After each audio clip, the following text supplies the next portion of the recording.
Jammo zomi jin leitung bup zomi hempel hong ho pi ing. Ming la ba shin. Jama nami do kai engine pi ba di shin. Leshi ba di tawin ka do zomi amyuta ba di bahu alo amu song gomdi win u pi ba di. Yaku ching ma sa yue yomi amyuta ba di mo wa da. Tabo tha lu ngan sin mya ko tin pya swai nui twa ma pi ba di. Zomi mi ba pi tu mya shin ma ja mi sa tin jin pa pyu long me thui thui yui kaw pwe nai ကျမတို့ဇုံမီအမျိုးသားပါတီတွေလည်း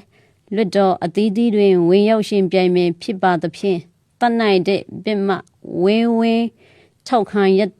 သည်ပြီးနိုင်ရန်ပထမအိုးစွာတင်ပြလိုပါသည်လာမယ့်အထွေထွေရွေးကောက်ပွဲတွင်မိဘပြည်သူများဆုံးဖြတ်ချက်မမားစေရန်နှင့်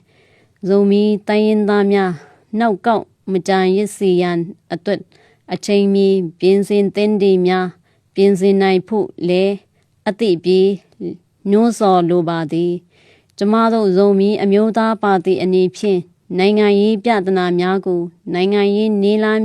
များဖြင့်တည်ဆဲဥပဒေပေါင်းများအတွင်း၌သာအဖြေရှာနိုင်မည်ဟုအခိုင်အမာ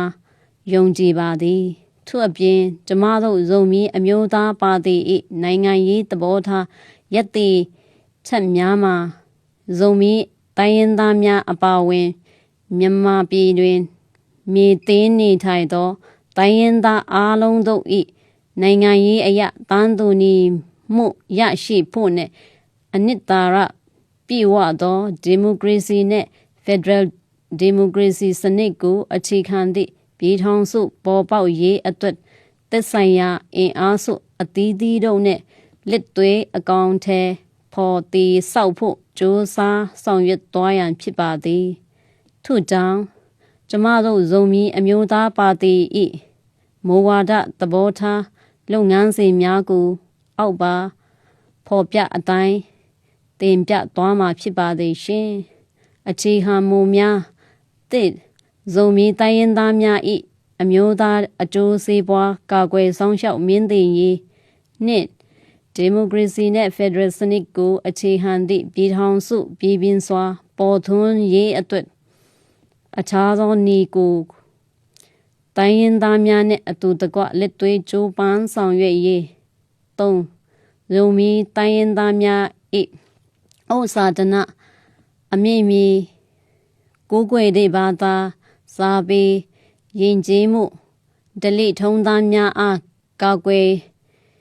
ထိန်းသိမ်းဆောင်ရှောက်မြင့်တင်ရေး၄နိုင်ငံတော်၏အထောက်အထားအာဏာတည်တံ့ခိုင်မြဲရေးငြိမ်းချမ်းသာရသောလူအတိုင်းအဝင်းတည်ဆောက်ရေးနှင့်လွတ်လပ်ရေး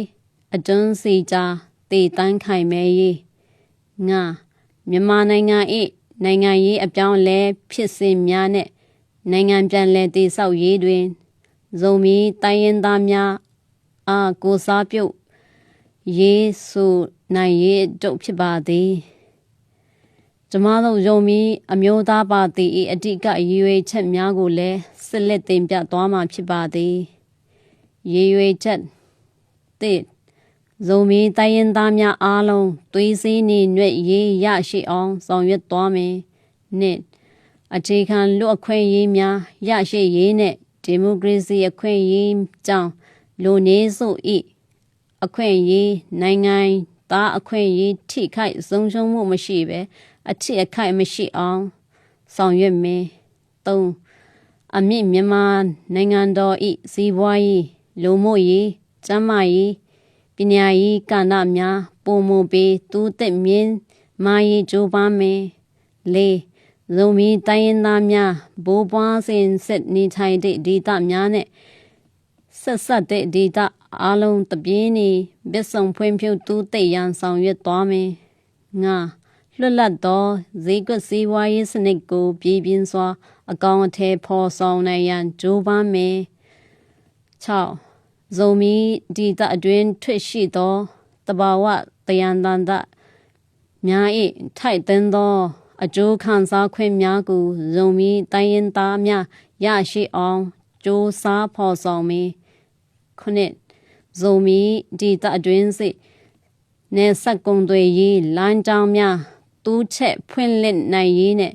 ထူလမ်းကြောင်းများမှရရှိသောအခွန်အခသို့မဟုတ်အကောက်ခွန်များကိုပြည်ထောင်စုပြည်နယ်နဲ့ဒေသန္တရဒေသများရှိပြည်သူများတာတူနေစွာရရှိအောင်ဆောင်ရွက်သွားမည်ဖြစ်ပါသည်တစစ်သေးတွင်စစ်လက်၍ကျမတို့ယုံမီအမျိုးသားပါတီ၏စေလုပ်ငန်းစဉ်များကိုလည်းမြေပပြည်သူများသိရှိနိုင်ပါရန်တင်ပြဆွေးနွေးသွားမှာဖြစ်ပါသည်လုပ်ငန်းစဉ်များတစ်ပြည်ထောင်စုအတွင်းမြေသိမ်းနေထိုင်သောပြည်သူလူထုတရက်လုံး၏ဒီမိုကရေစီအခွင့်အရေးကိုထောက်ခံကာကွယ်ရေး